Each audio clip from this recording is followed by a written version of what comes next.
And let's see here. Let's look. Does that look crooked? Center? No. I think it was crooked. A little bit. Yeah, the right side might be a little high. How does that look? That looks more square, yeah. Okay. Let's move on this stuff. Oops. How long did you hold on? Did I just break it? Got there. There we go. Alright. I'm just gonna move this out of the way. We'll sit this back here. So that looks even to you? What's it? Yeah? Okay. The first thing we went so good. And we almost had the same glasses. Okay, we're recording. Anything I can see. Okay, great. We're recording. Alright, so we're gonna start off. There we go. Now, brother. We're gonna start off real slow. Because we're gonna go get someone to edit this, so we'll be real quiet for about 5 seconds. Okay, how's it going? I'm glad to be here. Good. I'm glad to meet you. Glad to be here. We're a little ways from Duke up in Wake Forest. But Yes, we are. How'd you enjoy the drive? it was a decompression drive. I knew I was coming to visit with you, and we were going to talk about important stuff. And so, Yeah. it was a wonderful drive. You know, the thing of, by the way, welcome to Whose Body Am I? And how I chose that title. I don't think I've told you yet, but being organ transplant recipients, some of us, a majority of us, don't know where our organs come from. Mm-hmm. So therefore, having these other people having their organs in us, not knowing where they come from, that's why I chose the title, Whose Body Am I? Mm-hmm. Because if it wasn't for these people, we wouldn't be here. Wouldn't be here. So tell me your story, because your story is a bit different from anybody else I've interviewed, because, tell us why. It's a bone marrow transplant. Bone. In 2013, after a robust life of athletics, football, some accomplishments, I played at University of North Carolina. Yeah. I got to spend 3 years in the NFL as a third string quarterback, backup quarterback. I was third string behind John Elway, Gary Kubiak, and for 3 years with Dan Reeves and Mike Shanahan, who were pretty big names in the NFL. And you were with the Miami Dolphins? And then for a time, I was for the Miami Dolphins, and I got to play under Don Shula to experience his coaching. Uh-huh. And so those are iconic, Hall of Fame type experiences, and I just happened to be blessed enough to do that. Yeah. And so it was very competitive. I came back into the Raleigh-Durham area and Chapel Hill, and got into commercial real estate, Good for you. which I had been introduced to in Denver, and I had been introduced to also in my rookie offseason in Philadelphia, where I'm from. Born in Philadelphia, but then grew up in Bucks County in the suburbs. Yeah, before you go any further, I want to tell you that I actually went to school with Bill Parcells' daughter. Did you really? Dallas. Yeah. So He was down there. He's one of the greats. he is one of the guys. Obviously. Sorry to interrupt you, but go ahead. No, I love the interweaving of the story, but that is all context for what ended up being a successful, hard-charging commercial real estate company, 2 of them that I grew and sold. And then in late 2012, I ended up not being able to get up in the mornings. I ended up struggling with the drive to Raleigh to get to the office. And we went and saw the normal general practitioner. It was, it's low testosterone or it's depression. And so I had meds for depression, meds for low T, and meds for my head, and psychology, and why couldn't I get it going? Fatigue. And the final straw was a moment where we had triplets. I have been blessed. I've had 7 children, and we have 6 grandsons, and Congratulations. And all of that is after the event, which was the transplant and leukemia, which I'm leading up to. But we had we had triplets, we lost one, and then so, but I had another little girl. Anyway, those three were 4, 4, and 3. We're in the pool, a community pool. They're getting swim lessons. It's 95 degrees out. The temperature of the water is 85 degrees, like bath water, and my lips are blue, and I'm shaking in the pool, freezing. Yeah. And my wife said, "That's it. We're not going to general practitioners. We're going to Duke Hematology, emergency room, or something." End of the story is I end up in hematology, and they take what felt like a gallon of blood. It wasn't a gallon, but it was a lot. And the next day, I'll never forget, the kids are watching SpongeBob or something on the TV, and up comes on the TV, Duke Medical Center, 919-684-2000, something like that. And I said, "Oh, hello." And the lady was very direct. I'm Dr. So-and-so from the hematology. We have your results, and you have a very rare form of leukemia. You're a little bit in danger with the hemoglobin at 6, and you need to come in here immediately. I won't be treating you, but you will be handled with oncology, and good luck. What is the number supposed to be with the hemoglobin? Hemoglobin is normal, I think 13 or 14. Oh wow! And so it was, and so they did 2 blood transfusions. And what happened to me, though, my wife cried, my family, we had to figure out how to tell them, which we didn't tell them immediately because we didn't have all the facts. Once we had all the facts, I would tell them. My adult children, adult now, at the time they were 14, 17, and 20. So and then I had a 4, 4, and 3. Yeah. So how do I tell the adult children? I wanted all the facts. But what came over me was a sense of relief, sense of, well, we know what it is. And I think the athlete in me, or the planner, or like, okay, we know what it is. Now we can make a plan. Now we can go attack it. How long was it prior to the pool incident that you thought maybe your symptoms had started? It's interesting. In insurance terms, they projected that back out to January, which would have been 7 months. So, and when we did a bunch of interviews, determining when symptoms showed up, that I wasn't able to get up at 5:30 with my buddy who would come over to the house. We'd go down to the gym in the basement, and we'd work out at 5:30. I mean, he leaves me a note, "Sorry we missed you, at 8 o'clock." And I had never, ever missed a workout like that with my best friend.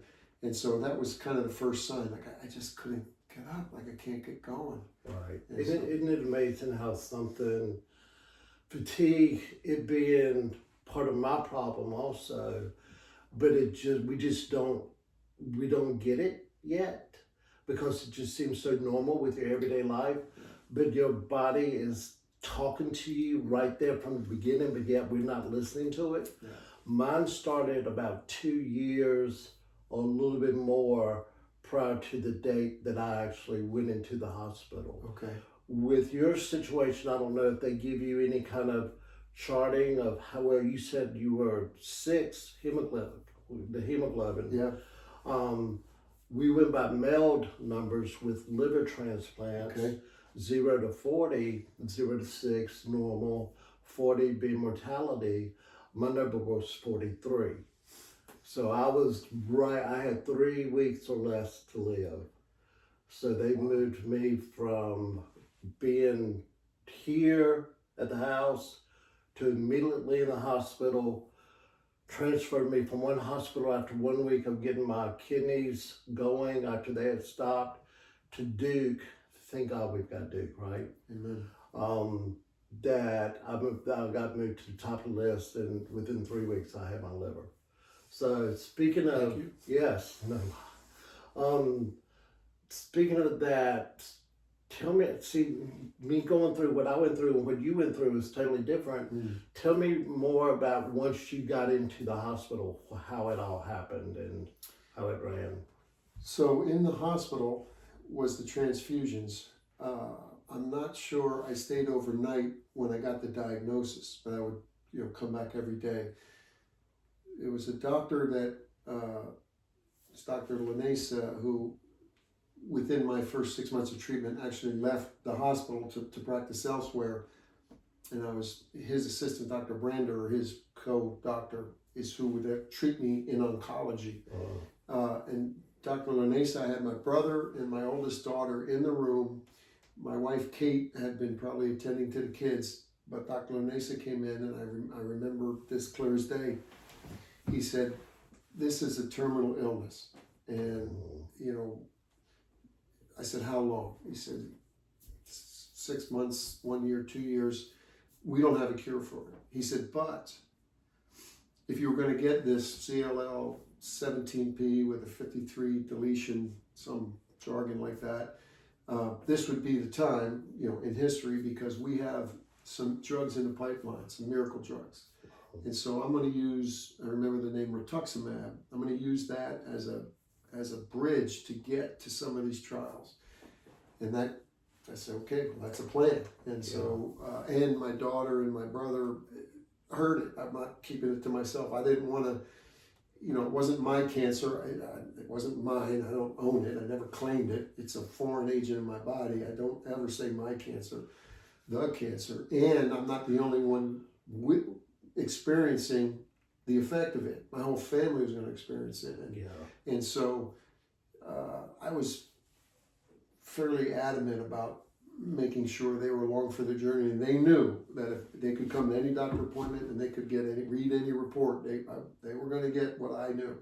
I'd be straight up with them, and so they appreciated that a lot. Yeah, I was going to say that's a good thing. And so the rest of that story is there were a year, and we did get to venetoclax, a miracle drug, and we got that. And how many people were given that drug? I don't know the statistics on that. Yeah, I don't know the statistics on that. It was brand new? It was brand new, and I was fortunate to have, you know, sort of made it to that. And that worked for 2 years, for 23, 24 months, where I still had some symptoms. I didn't feel totally normal, but the blood tests were not showing signs of leukemia in the blood. Okay. So they didn't have to test the marrow.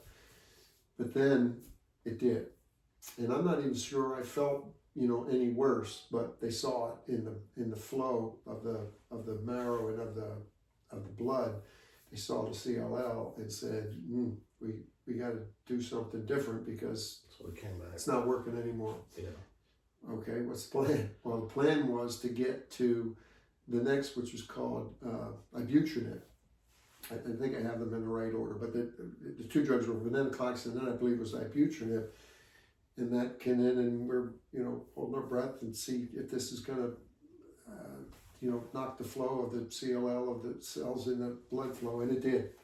Right. And so, thank you, Lord. We don't know how long this is going to work, but it didn't matter. It worked right now. I can imagine the wave, the emotions up and down every time.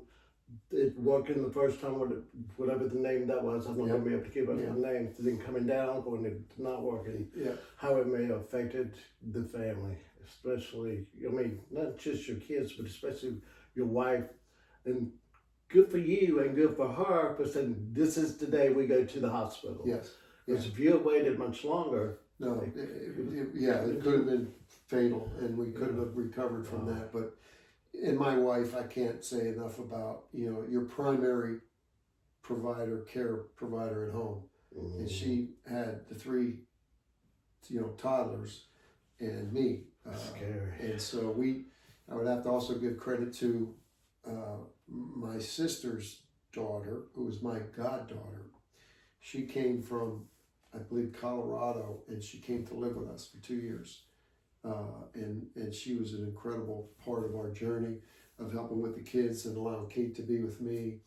And so the venetoclax, or the ibutramine, whichever one was the second one, worked for 3 years.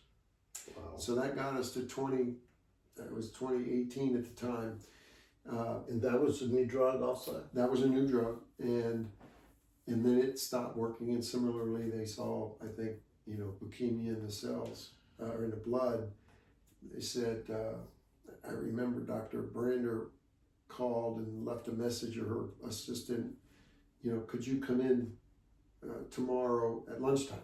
And I've come to know that, I think doctors fit you in at lunchtime when they'll just sort of put you in there. But when it's important. It's important. And so, I didn't figure she was calling us in to say, hey, things are going great. Just want to let you know. Let's talk about that. So I'm trying to picture with the medication. Are you taking the medication every day, or are you going in for shots? So it's everyday situation. Was every day. There were pills, and I did have some infusions.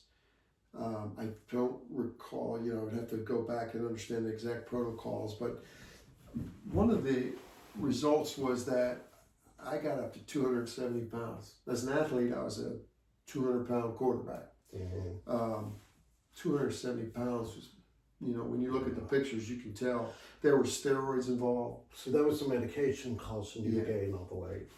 Were you retaining fluid, or what was it? I don't never heard fluid. It was just a big, just big, and it wasn't like that. It was just, you see it in my hands, my face, my legs. But here's something that somebody shared with me, and that is when we ended up in the bone marrow transplant, which was the next chapter when the last drug stopped working, and when Dr. Brander called us in, that was her message. We don't have any more drugs. We're going to have to do a transplant. And she had tears. My wife had tears. I would cry later, but I, again, was like, okay, we have a plan. It's amazing you say the doctor had tears, because another interview that I've done, they spoke of the emotions that the doctors have when they come in to give you that information.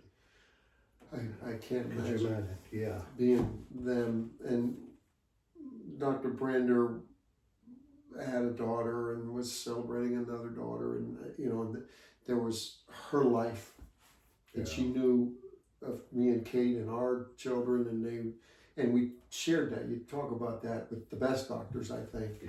And so for her to come in and say, I hate to say this, I hate that we have to do it, but this is what we got to do. Okay, let's go. That's a plan. You got to do it. Got to do it. Yeah. I mean, is there another option? Exactly. I know that feeling. And people would ask you, like, how did you do it? And what else was there to do? How you do it, is that the only thing you have to do? And that's why I'm doing this, is to let people know that it's not really something you can be scared of doing. Like you said, you have to do it. So you kind of look at it in a different way. You do. It's a different optic to it. Of your heart and your soul. It's a different optic. Like, I'm not going to do it. Well, that's not really an option. There are some people that choose that option. Well, they did. I guess it is an option for us. But for me, when I look at what ended up happening was the extra life that I've been given and I gave a talk that was probably the most memorable of my life before the bone marrow transplant, and it was called Me and Mine and He and His. And up to about age 40, my life was about me and mine, me, my family, and my materials, and my accolades, and my comfort things. Yeah. And at about 40, I just realized that there wasn't the depth to that, an eternal depth to that, and it became about he and his, and that was a big moment in my life and shift. So that was at 40. So I'm at 50 when all this is happening. 56 when we had the bone marrow transplant. The spiritual side of things plays into how you react, and how you handle, and how you prepare, and how you submit to the experience of dealing with pretty much a terminal diagnosis. Right. How long did you have to prepare before the actual bone marrow transplant? In July, we were told, and the transplant was on October 30th. So from July, 4 months. 4 months. And the first thing was going into the registry of 20 million donors, I think, that have bone marrow registered. So is that like a waiting list, like we with liver transplants go into? Like Yes, you, if you ranked at certain numbers or certain levels? if you find a match. Okay. So so I think it's a little bit different. So you have to find a match. In a week or two, we had no matches, and that was disappointing. No matches yet. Because time is of the essence. And no doubt. We tested my two sisters and my brother, and those tests came back. My brother was a 10 for 10 match of the points. So you get emotional about it. Yeah, and, you know. Go ahead. It's okay. You know, so Is this an older brother or? see, my younger brother, so I'm the oldest, and 2 years younger is my sister Lynn, and 2 years younger is my sister Lauren, and then 3 years younger, so 7 younger than me, is my brother Bruce. You know, he's the little brother. So as you know, through my family and high school accolades in college and the pros, he was the little tag along. He looked up to you all that time, I'm sure. And then there he was for you. So you don't assume that someone would do that, because I didn't know what it would entail for him.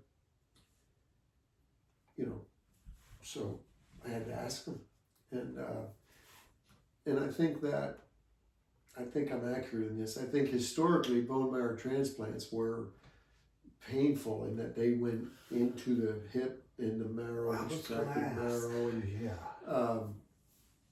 And that sounds archaic, but I think, I think that may have been the way they started. But that was not our experience, because that's not what they do. What they did for Bruce, it was interesting. They built up through steroids, built up his blood cells. I'm just shaking because of what you're telling me. Yeah, well, when I asked him, he said, absolutely. You asked him. I asked at this point. I Yeah. asked. Where were you when you asked him? It was on the phone. He lives in Charlotte, and he had been up for the original diagnosis. He had come up. It was, we had lost our father in 2008 to cancer, and he went through an 18-month ordeal that my brother and I from North Carolina would fly up and take the train, and we would care for him for a week at a time, and my sisters were there, and it was a privilege to walk with him, to the final days, and so we had that. He died in 2008, February 2008. So this is like 10 years later, but we had that experience, and so we knew what this could be. What we had avoided through the butyric, but here we were with, okay, we got another hurdle to overcome, and there's nobody in the transplant directory, but you were a perfect match. Would you want to do it? Yeah. It's like, of course I'm going to do it. I appreciate it. To this day, I think he, he knows how much. I mean, I'm. Do you ever bring out the card? No, dude, I'm paying for this. You don't have to do it. Do you feel like you owe him everything? As a little brother, I tried to, just financially, and we're competitive, but he's not, a little brother. I mean, he's a grown man with 3 incredible sons that are super athletes, and his youngest son just accepted a scholarship as a 5-star high school player, All-American, to go to UNC. So I'm a UNC Tar Heel. And that phone call when Cole STANKAVAGE called me to say that he could go to anywhere, Penn State, Maryland, Notre Dame, Syracuse, Hopkins, wherever he wanted to go, Cornell, the top programs. He's following your steps. And he said, Uncle Scott, he said, I just want you to know I'm going to be a Tar Heel. I was on the golf course, and I just started crying. And I was like quiet for like 30 seconds. Yeah. You know, the legacy. Your story's incredible already, and we're just getting started. I appreciate that. It's something that I've tried to document, and I'm able to share, and I hope share it well. I hope it's, you know, encouraging, inspiring, empowering to, you know, whoever might hear it. I've written 2 books that include the story. One's called The QB Mentor, which is about me and my oldest son, Sean, who was 14 at the time of the diagnosis, and then 18 going into his senior year of high school at a local school here, Cardinal Gibbons in Raleigh. And he was a potential All-State, even All-American quarterback. Now, is that how you know Roman? No, Roman was through the country club at Duke, at Hope in Durham, and then he works at Duke, and so we ran across each other that way. But the book I wrote was called The QB Mentor, and it wasn't about me. I wasn't the mentor, but it was a man that played with me in the Denver Broncos, and is a little bit older than me, and had always taken me under his wing as a player and a friend.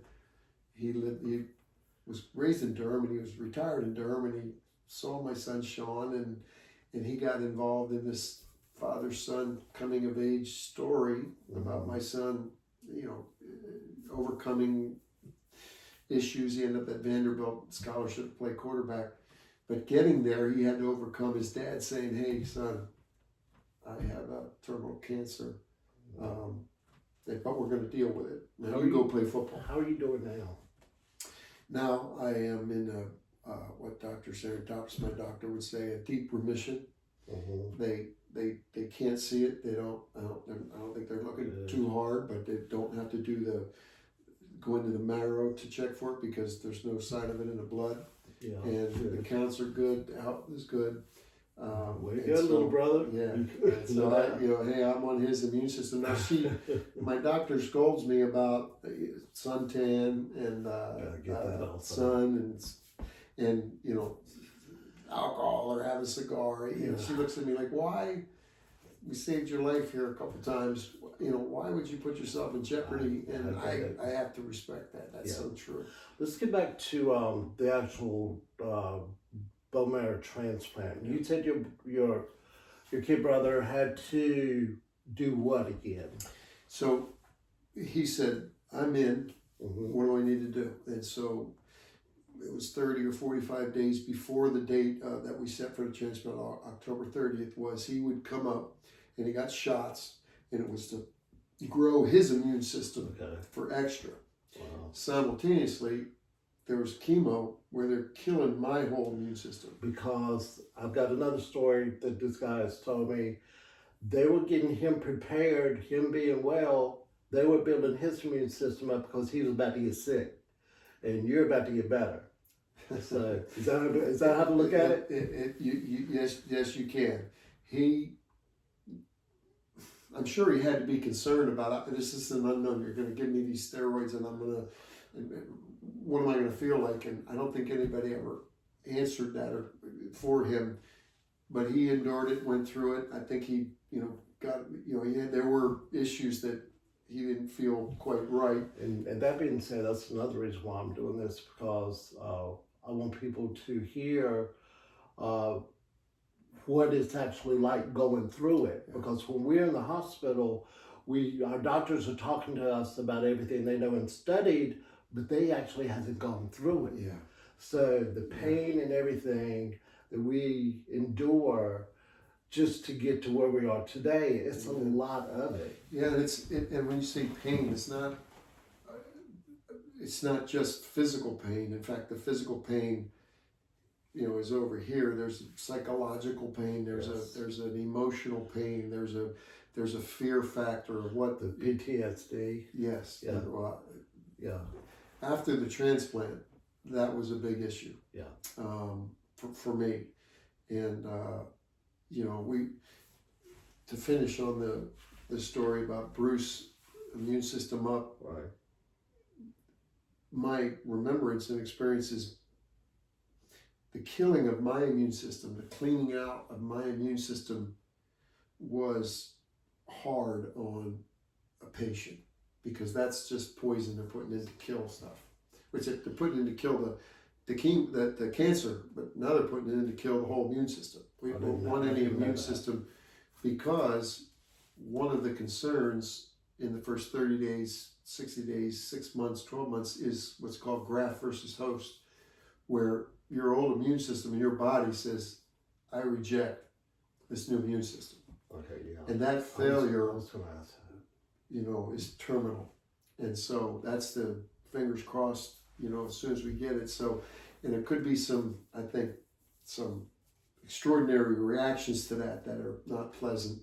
And so you're every day. So he went through, and emotionally and psychologically for him, he didn't know, but they extracted his on a day, and then the next day, and it's in bags of white, looks like, creamy fluid. And then I was in the room the next day, and that fluid was in here, and so it doesn't go into your bones; it goes into your veins, yes, and your yes, which goes through your whole. Okay, see, I thought it was totally different, but yeah. So the bone marrow of his goes into your arms, and the marrow, isn't. Our bone, and we're pulling it out, and it's got red clay or red plasma. It's nothing that we see that I've seen in restaurants. Yes. Right. Yeah. Right. Yeah. It's and I think that's the advancement of the procedure and advancement of the science. But it didn't. They did not want it. My brother Bruce's to compete with mine, or vice versa. They wanted mine not only suppressed, but killed off. Like, we don't want that, and so, they almost kill you to save their life. They would fighting each other. Yeah. So, I spent, the next year was hard, and then not so hard and hard, and or down, or however, whichever way you want to illustrate that. But I remember. I remember going out of the hospital, the first day or two, like, this isn't so bad. I mean, I wasn't dancing, but that's it. And the doctor was like, hang on, just hang in there. Maybe. No dance. Yeah, just hang on. And it was a week, 2, and then 3, and we had all these protocols. If ever I got a fever over 100, straight to the emergency, tell them who, what my prognosis was, and around the emergency room and straight up to the it's almost like they have to keep that card on us at all times. And I had to use it one time, and I spent a number of days in that intensive care, and that experience was. Were you in intensive care here, dude? Yeah, I think it was a cancer or bone marrow. It might have been a transplant, specific to the transplant. Intensive care, and I remember they want you to walk. They don't want you to just lay there when you can. And so let's circulate. And so I remember walking around the hall of as I recall 12 rooms or something, and there was people in every room except maybe 1 or 2 on the end, and during my stay, 2 days later, there was no guy in this next room. And you wave at them and good luck, God bless you, and just to everybody, and there were no visitors up on intensive care, and so you try to encourage each other, and that guy was gone, and I said, what did he? What happened? He passed. He had passed, wow. And the person on the other side, by the time I got out of intensive care, I don't remember being in intensive care in the ICU unit because I was just so out of it, I guess. How long did all that? My surgery took 8 hours, but it was a lot different than, because you were awake during your entire thing. Wow.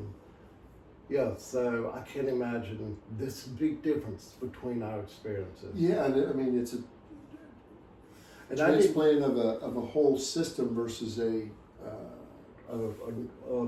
functioning organ. organ. But I did not realize But the marrow is an organ. I know, that's what I was about to say. Yeah. And I think when we spoke the first time, I said I didn't even realize. Yeah.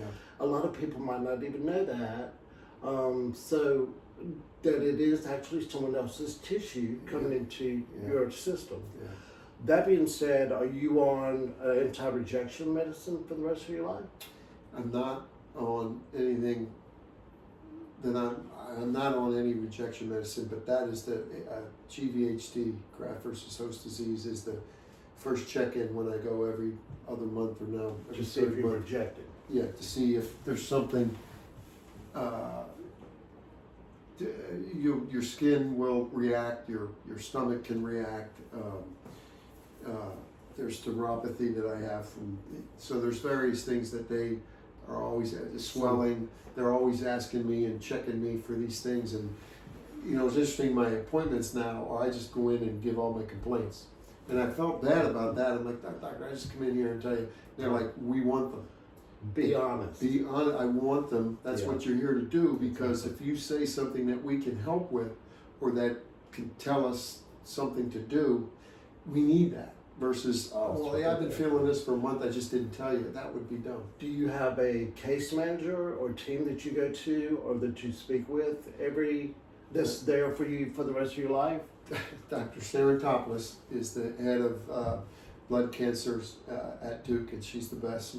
She's nationally renowned. Good. And I'll never forget the first time I met her, Dr. Brander, who told us she would not be treating us. I had to have a bone marrow transplant. She was in tears, and so the next day or something, I'm in to see Dr. Sarantopoulos, and I remember I'm sitting here, the door's over there, and she walks in, and somewhere early in the exchange, she said, I'm Dr. Sarantopoulos, so you've got me for the rest of your life. I was like, I like that. No, she's not really like that, but she's wonderful. She was forward, and I don't know whether she knew my story or she wanted to come in and get the relationship right. But she told me, I said, okay, you got me. Yes, exactly. I like your attitude, Scott. I really do. I got lucky. I have Dr. King, who is the director now of the liver transplant and liver department, and my surgeon, Dr. Collins. He was so good. As a matter of fact, Duke had asked me to speak at a conference last year, August of 2025. I was shocked that they called me, and they had 3 guest speakers at the conference. I must have made an impression because they asked if they could take my speech and send it to Congress. I said, sure, go ahead and do it. And I know, proud of that. That's awesome. Making some, getting the word out, making a difference, exactly. Making a difference. And that's when I really got to spend some time with Dr. Collins, my surgeon. He's a good guy. Yeah. These people are put on this earth for a reason, and they're doing what God's work for us and everyone else. When you mentioned that, you're going to resonate with this, and so are the nurses. Yeah. They are angels. I'm getting goosebumps. Yeah. It's amazing. So for 2 years, I'm in there, every day for a while, and every other day, and the same series of nurses that would take care of me. There were 3 or 4 of them, maybe 5. I knew their names. They knew me. They knew my wife. I asked them their stories. They shared their stories to the degree, they felt comfortable. Some of them, we prayed together, and they cared for me, when, the guy I wrote the book about, Steve Wilson, Coach Steve Wilson, the QB mentor, he would drop me off. He was my ride to and from 8 o'clock treatment, and I'd come home at 4 o'clock. Often, daily for a couple weeks or months, and he would tell you now, Scott, there were days where you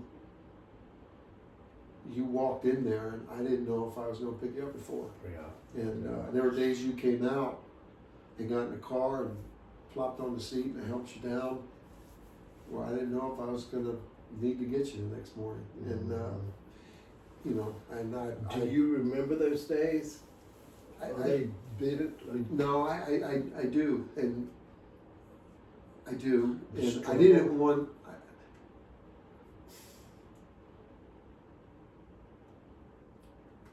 It's a hard. like nurses,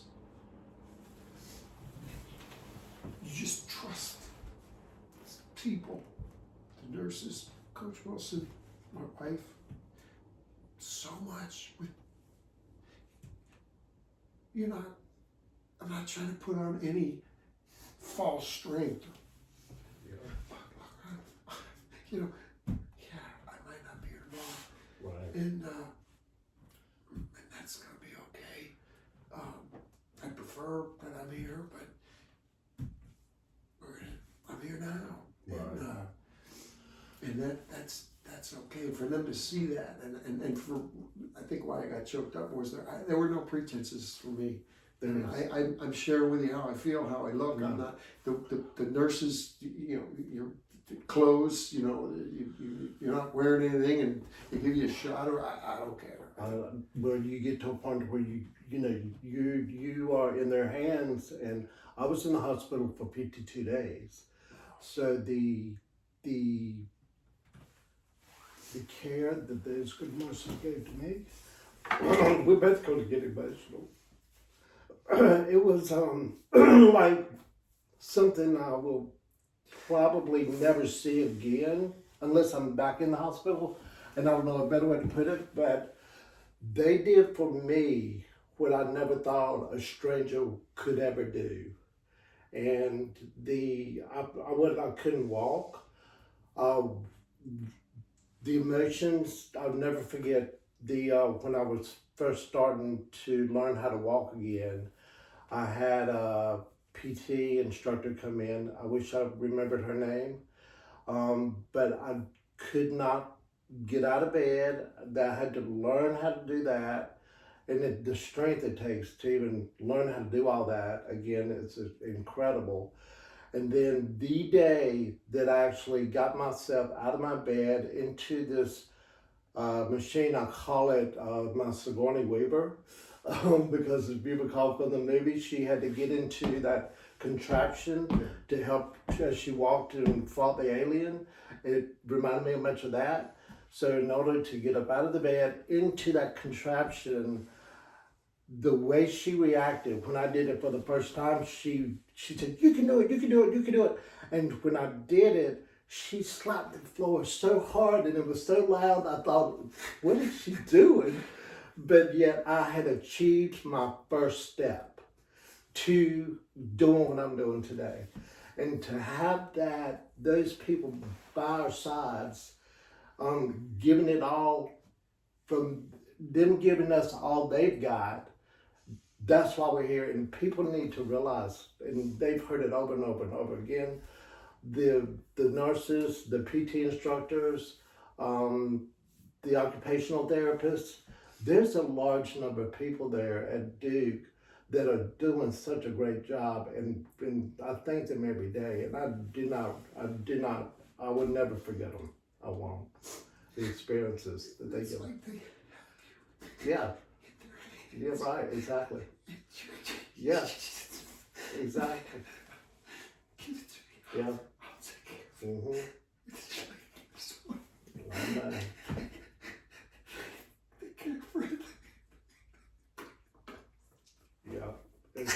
Yeah. We are so blessed to be here. I got to name one other group of people. I'm not going to use a name. There are 2 women and a young man that I saw every day, and they were the ones that came to clean the room. Yeah. One woman They were so came in and said a prayer for me before we did the transplant. to this day, I say hi to them. What a great job. You know, it's a sterile environment. I'm so glad you said that. You know, it's a pristine, sterile mass. Yeah. This was pre-COVID when I had my transplant. In fact, Dr. Sarantopoulos told my wife, who's, we're going to go to Indiana for something in November of 2019. She says, you're not going. Why? You're not going. There's something going around. Oh, She knew. Duke knew. But the health community knew there was. And so, so I was in a quarantine. You know, I was. We put HIPAA filters in that. You know, visitors and no visitors, and I was in that before COVID. So when COVID came, what that? But you put that type of work. But the sterile environment and those people, those three people, they're still there today. You know what? I'm so glad you said that because I had forgotten about this one woman that came into my room and she was cleaning the room, and she and I connected so much. I had totally forgotten about her. Yeah. And she was such a godsend to me. Yeah. And how sweet she was. Yeah. And she was just, she probably doesn't even realize how much of the team she was. I hope she does one day. I hope that she is part of the team. And she prayed for me before she walked out of the room that day. So could you, well, and then that being said, could you imagine what they do experience, not even being on the medical staff or any part of any team, but their job is just as important as any doctor's job too. And I try to treat them with highest respect and love. Right. For the love that the doctors and the nurses and the people that clean and, you know, that community is so, it's life and death, it's so intense, and they experience their experiences. And I tell you another man that was on the team, a doctor was on the team. He has since moved away to another position in Washington, I think. But was my palliative care doctor. And one of the things that I think Duke has implemented or really pushed for is to get palliative care on board with cancer. The palliative care. Palliative care. So palliative care is care. Palliative has something to do with comfort. Okay. And so the usual association is that palliative care is the precursor to hospice. Like, well, let's just care for you palliatively, and then you're in hospice, and that's the end. Okay. That puts a perspective on it. Yeah, so that's, and Duke has, in my experience, tried to separate that, say, no, palliative care, and I am 100% advocate, it belongs on board, you know, I'm going to write a book called I Have Cancer, Let Me Help You With That. Meaning, you know, when you tell somebody you have cancer, they don't know exactly how to handle that. Right. And so they run away or they say something stupid, or, you know, it's difficult. And so, you know, I always try to be strong for people. They don't know how to handle it. How do you handle when, you know, your dad or... That's another reason why we're doing this. So to help with that. Right. And, but my palliative care doctor was emotionally, you know, mentally, spiritually, pain was a big thing, and managing all of that. Mm-hmm. And so I had a social worker that I talked to. I had him that I was very emotional with and talked to, you know, end of life conversations, conversations with my prepping me for conversation. He was unbelievable. They haven't replaced him, but that palliative care was unbelievable. And the Duke, and I'm just and anybody that has cancer now that I, you know, get asked to speak with or get to exchange with is palliative care. Oh no, palliative. No, I don't need palliative care. No, palliative care is about comfort. Right. Like the doctors, for me, in my situation, bone marrow and leukemia is a chemistry course. They're reading chemistry outlets, and it's a chemistry solution. Yeah. And some of the chemists don't even have to interact with you. I mean, so, and that's one way, people are treated, I think, without much interaction from the doctor. It's just, here's the new recipe we're going to do, new chemistry, we're going to see if it works, which is fine. But palliative care is the pain, the comfort, and the emotional side. Okay. And so that was very, very important to me. When he told me he was leaving, and it's been a 10-year process since, but my relationship with him was very, very important. Tell me more about your PTSD experience. Well, so that leads right into that, because he was the one that handled that.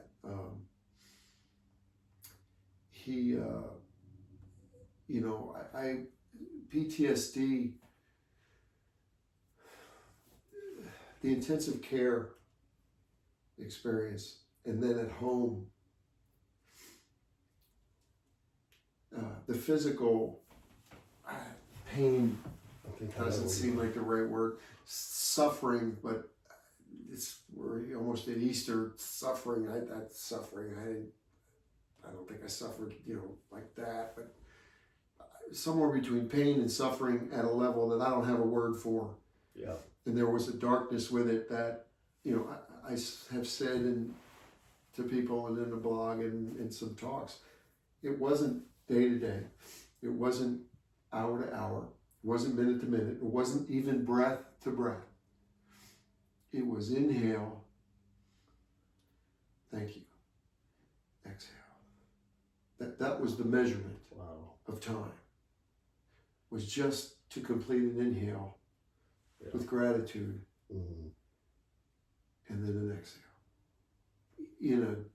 In a darkness that was, so what do you do there? It's scary. And so the PTSD,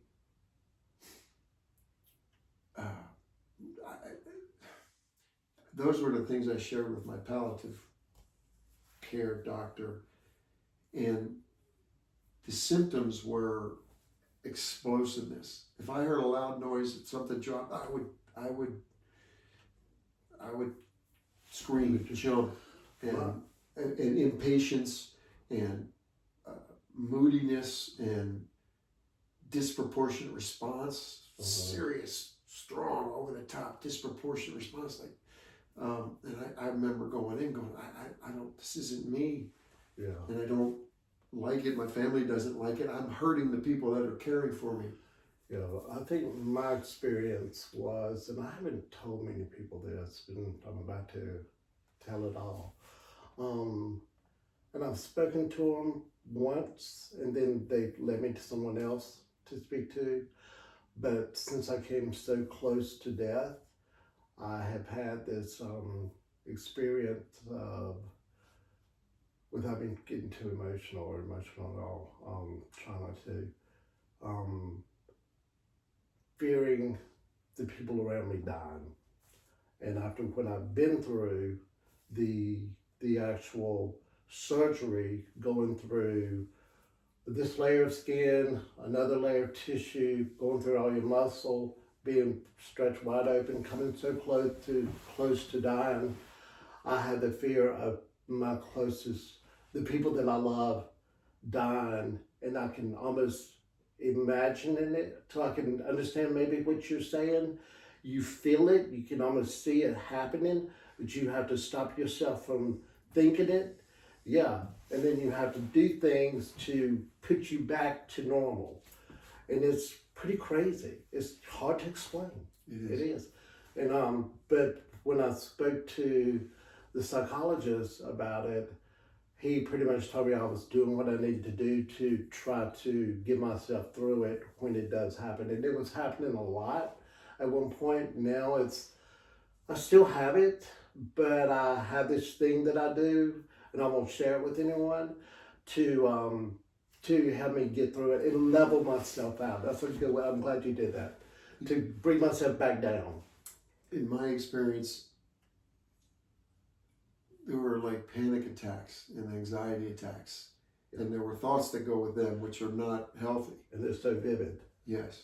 Yeah. And And it's hard in that duration of time to realize this is going to go away. This is not forever. Right. But I gotta get there. Don't lose hope in the middle of this experience, which is horrible and uncontrollable, it seems. And especially when you're by yourself. Just anchor yourself to something. And so nothing happens. That's a metaphor, And that's physically, what you have to do. And there were times where I physically needed to anchor, and emotionally anchor, and spiritually anchor. Yeah. This is not I understand that. the reality of reality. Yeah. This is a contained moment. I got to get to the other side. I got to get to the edge of it. You know what? I will share what I do. So when I have that thought, there are two places that I have to look, and I'll say no, and it's almost like, and I'll make it simple. It's when you see a cat cross the road and you do the three crosses to eliminate yourself from the bad luck. Yes, that's what I do. Yeah, and it sounds so stupid, maybe, but it works for me. But in the spiritual realm, right, you have to make declarations, and that's what I did. Exactly, it's a declaration, and to put it in the analogy I made, it's a declaration that this will not last. This is not right. This is not where this ends. This has an end. Yeah. And I'm going to get on the other side of it. When you grab this table, and that's why I had to tell what I did, because those two things are totally the same thing. Yeah. Speaking of spiritual stuff, when I was in the hospital, I truly met my guardian angel.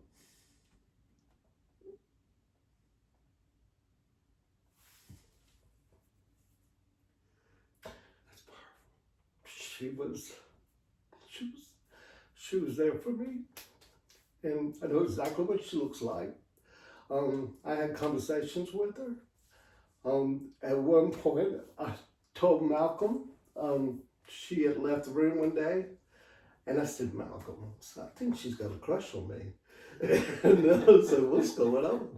And he was just like, I was talking to people all the time. I think a majority of the time I was talking to her. And she was in my dreams. She was in my room. She would leave every time another nurse would come in, and she was a nurse. She had on the nurse's outfit. She would come in and she would, I can't really say she would calm me down, but she was very soothing to talk to. And there was one time she said, well, they're coming in here to look at you and take care of you. And I'm going to leave, but I'll be back. And she would leave the room, and I asked one nurse when she came in, after my guardian angel had left, I said, gosh, what is that nurse's name? I forget her name. Did you see And she said, well, who are you talking about? I said, that nurse that just left the room. Yeah. And you didn't see it? And she said, what does she look like? And I said, well, she's got long hair, black hair. She wears it. It was up halfway up and halfway down. She wore it like that every time. She told the nurses, Mr. Carver, there's nobody here with that description. I said, she just left the room. She was there. She was there for me for a long, long time. So, I may have cheated. I remember you. So, don't, she never gave me a name, but yeah, I truly had a guardian angel with me. That's, So, it is, when the physical realm is so challenged and you enter and look at mortality, your mortality, and eternity. I mean, we're in eternity, actually. It's just, eternity doesn't start when eternity's going on, but when you have to deal with those dimensions, there are things that, are unseen. Right.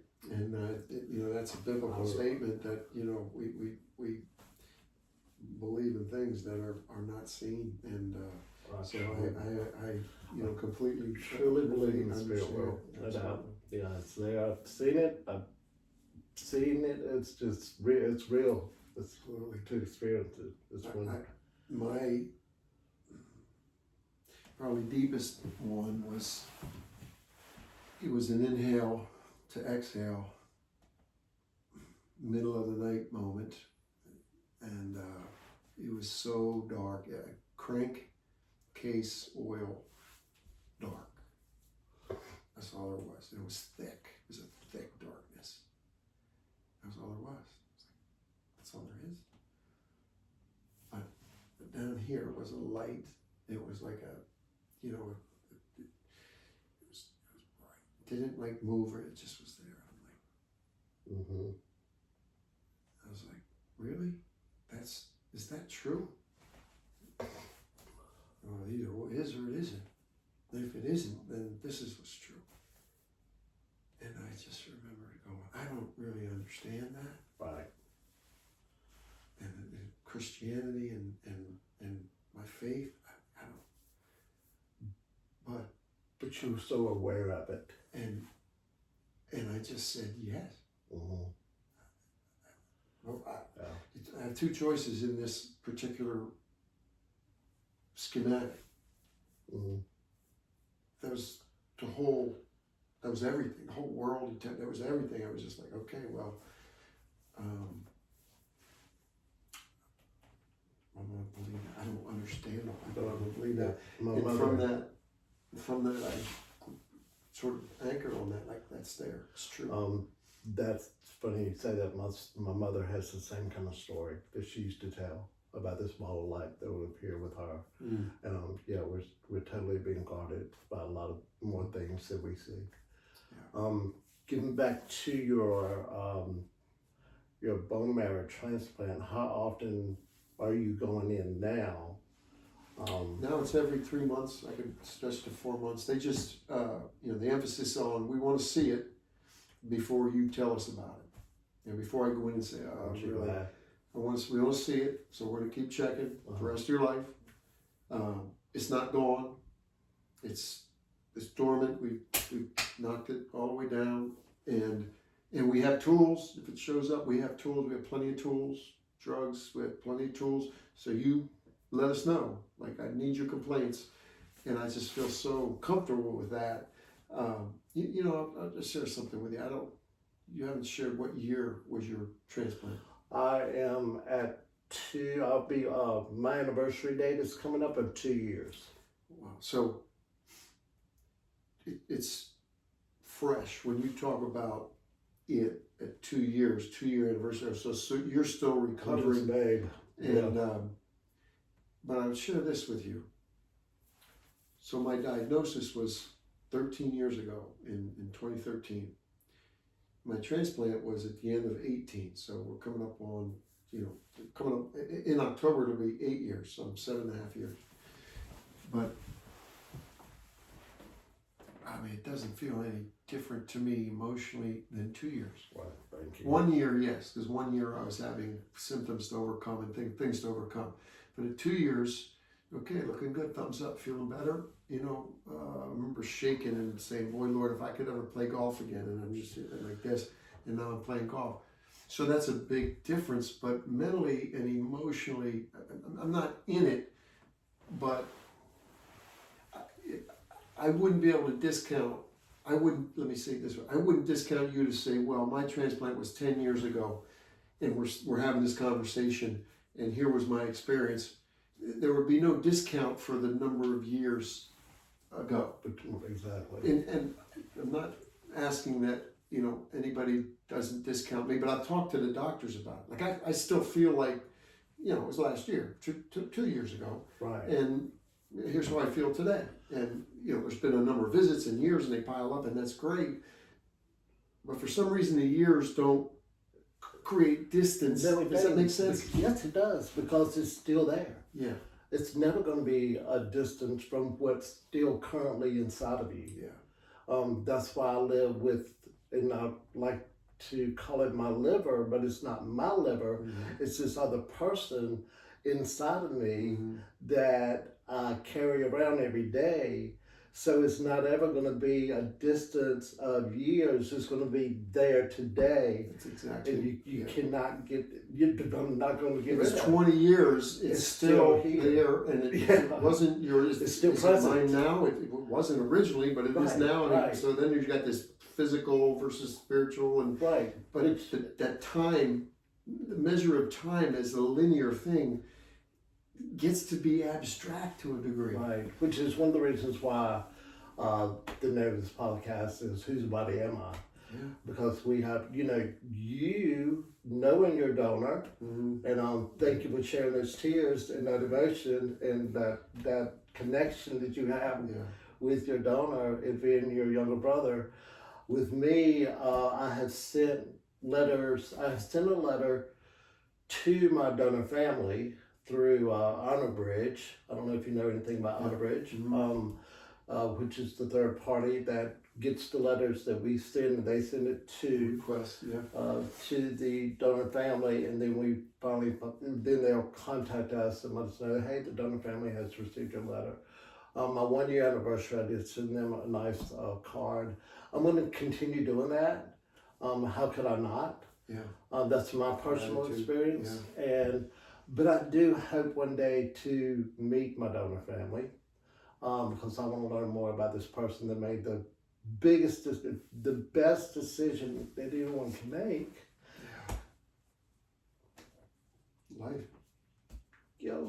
To be so kind and generous to be an organ donor, and how important it is for people to do that. I'll tell you this story, because it saves lives. It saved my life, but it saved your life. I was getting my driver's license renewed, and there was this young kid in front of me, probably in the early 20s, and him and his buddies, they were all getting a license. And I just happened to sit beside the poster. As I went back, stood all the way to the back, and beside me, it was talking about organ donation. And I was like, wow. Didn't see it, but I said, no, but here it is. And I just felt this urge to talk to these kids in front of me about making sure you put on your driver's license, check that box of being an organ donor. And I said, hey guys, I explained to them why I was doing it, and I was shocked. Each one of them had already done that on their first license. And I was like, wow, these kids are on it. Absolutely. So let's hope a lot more people do what they haven't done already and check that box. So, as we've experienced the challenge that life might be taken or shortened, or the runway is days for you when you got in, and months, and as you experience that, and then you have more, you get the weightiness and the value of life gets deeper, gets heavier, gets